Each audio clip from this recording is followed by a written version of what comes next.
આમ આદમી પાર્ટીના ડેડિયાપાડાના ધારાસભ્ય ચૈતર વસાવાએ ચાલુ કાર્યક્રમમાં કલેક્ટર સહિત તમામ અધિકારીઓને આડે હાથ લીધા હતા। આમ આદમી પાર્ટીના ધારાસભ્ય ચૈતર વસાવાએ ચાલુ કાર્યક્રમમાં કલેક્ટર સહિત તમામ અધિકારીઓનો ઉધડો લીધો હતો। સાગબારા ખાતે એકલવ્ય મોડેલ રેસિડેન્શિયલ સ્કૂલના લોકાર્પણમાં આમ આદમી પાર્ટીના ધારાસભ્ય ચૈતર વસાવાને આમંત્રણ ન આપતા ધારાસભ્ય ચૈતર વસાવાએ ચાલુ કાર્યક્રમમાં કલેક્ટર સહિત તમામ અધિકારીઓને ખખડાવ્યા હતા। કલેક્ટરને અમારાથી શું તકલીફ છે, શા માટે અમને આમંત્રણ આપવામાં નથી આવતું, આ વિસ્તારનો ધારાસભ્ય છું તેમ છતાં પણ મને કોઈ ફોન કરીને પત્રિકા આપીને જાણ કરી નથી। મને આમંત્રણ ન આપ્યું એ મારું નહીં પરંતુ મારી જનતાનું અપમાન છે। ફોન કરીને કે પત્રિકા આપીને જાણ કરી નથી, આ બાબતે ખુલાસો કરવામાં આવે તેમ કલેક્ટરને કહ્યું હતું। કમલમના પૈસાથી આ બિલ્ડિંગ નથી બની। અમે ધારાસભ્ય તરીકે ચૂંટાયા છીએ પરંતુ અમારો અવાજ દબાવવાની કોશિશ કરવામાં આવે છે। અમારા સ્વાભિમાન પર કોઈ પણ વાત આવશે તો અમે સહન નહીં કરી લઈએ। સંકુલમાં આદિવાસી સમાજના દીકરા દીકરીઓ ખૂબ ભણે અને પોતાની કારકિર્દી બનાવે તેવી પણ શુભકામનાઓ ચૈતર વસાવાએ પાઠવી હતી।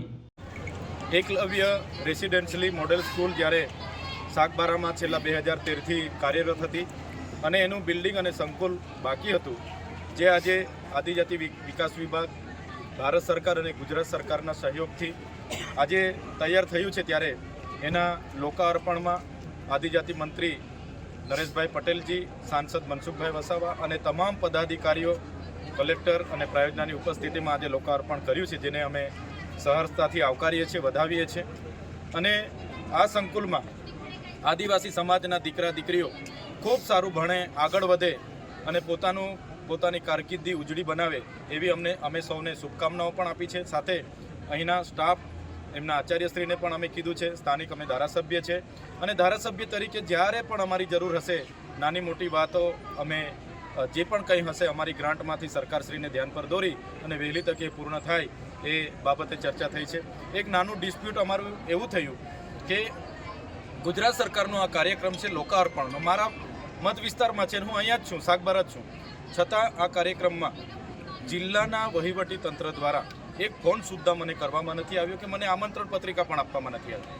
ત્યારે એક લોકોના ચૂંટાયેલા પ્રતિનિધિ તરીકે મારા મત વિસ્તારમાં સરકારનો આટલો મોટો કાર્યક્રમ થતો હોય અને મારી અવગણના કરવામાં આવે, એ મારી અવગણના નથી, પણ એ મને જે લોકોએ ચૂંટીને ધારાસભ્ય બનાવ્યો છે એ લોકોની અવગણના છે। અને અમે અહીંયા આવીને બાળકોને પ્રોત્સાહન પૂરું પાડીએ એમાં તો કોઈને શું કામ વાંધો હોવો જોઈએ, મને બોલાવવા જ જોઈએ। છતાં અવારનવાર જિલ્લા વહીવટી તંત્રના અધિકારીઓ અમને આ પ્રકારની અવગણના કરીને અમને ઉશ્કેરવાના કામ કરે છે, અમને એકબીજા પ્રત્યે લડાવવાના, દેશભાવ ઊભા કરવાના। અહીંયા શિક્ષણનું બાળકોને પ્રોત્સાહન આપવાની જગ્યાએ પણ આ વસ્તુ લઈને બેસે છે। તકતીમાં મારું નામ નથી, કાર્ડમાં મારું નામ નથી, એનાથી મને કંઈ ફેર નથી પડતો। અમે તો લોકોના મનમાં વસેલા છે, લોકોના દિલમાં વસેલા છે, અમને તકતી ભક્તિથી જરૂર નથી, પણ જે અમારા લોકો વચ્ચે અવગણના થાય અને અમારા લોકો અમને કહે કે સાહેબ અમારે ત્યાં કાર્યક્રમ છે, તમે આવજો, ત્યારે અમને અમારા સ્વાભિમાન પર અસર પડે છે, સ્વમાન પર અસર પડે છે। એટલે અમને જે બંધારણમાં મળેલા અધિકારો લોકોએ અમને ધારાસભ્ય તરીકે મોકલ્યા છે એ પ્રોટોકોલ પ્રમાણે જળવાવું જોઈએ એ અમે સૂચન કર્યું છે અને માન્ય મંત્રીશ્રીએ અધિકારીઓને ધ્યાન દોર્યું છે। અને આ તમામ ભૂલ નર્મદાના કલેક્ટર અને પ્રાયોજનાની છે અને આવનારા દિવસોમાં અમે એની ખુલાસો માગીશું।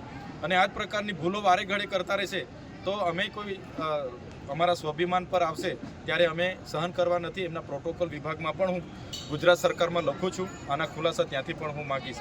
આજે ખૂબ સારો કાર્યક્રમ થયો, શાળાના બાળકોએ પોતાની કૃતિઓ રજૂ કરી, શાળાના વાતાવરણ પણ ખૂબ સારું છે, બાળકો ખૂબ સારી રીતે ભણે, આગળ વધે અને ખૂબ પોતાની કારકિર્દીમાં સારી પોસ્ટ પર આગળ જાય એવી અમે સૌને શુભકામના આપીએ છીએ। ધન્યવાદ।